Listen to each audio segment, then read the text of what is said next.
YOUSSEF JOUDI fled his home in Syria in 2012. He got word security forces were after him. Hiring a broker, he thought he was headed to the UK, but instead the broker brought him to Japan, saying it was temporary. That was 5 years ago. He opened a restaurant near his home, an hour outside of Tokyo, but had to shut it down recently, admitting Japanese culture and language are difficult adjustments. Japan does not have refugee laws like European countries. I don't think Japan's decision regarding refugees is fair. Japan follows a very strict interpretation of the 1951 UN Refugee Convention, with a heavy burden on proving persecution.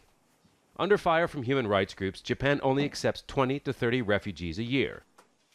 Last year, more than 10,000 applied for asylum, and only a small number were from Syria. Since the war started, only around 70 Syrians have applied. While he waits for refugee status, YOUSSEF has been allowed to stay on humanitarian grounds. His family joined him 3 years ago. SABURO TAKIZAWA is a former UN Refugee Agency executive. He feels Japan should open its doors wider and take in 200 to 300 refugees a year.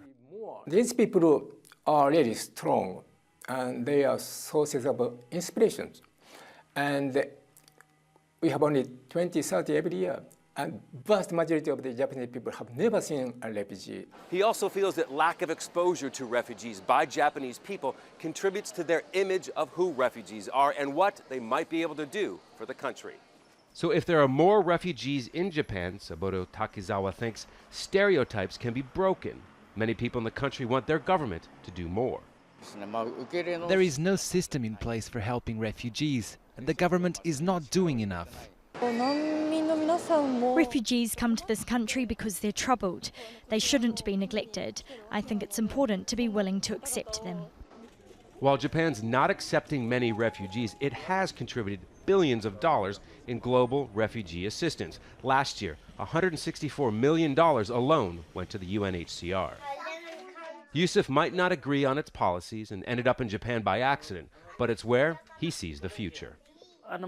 How can I go to another country and start all over? I cannot afford that. I would love my children to be like the Japanese people. I want them to have a future, to have rights, to be Japanese. And with the new Syrian student program ramping up in Japan, YOUSSEF's family might be welcoming more compatriots to their adopted homeland. But in the hundreds, not the thousands. Scott Heidler, Al Jazeera, Tokyo.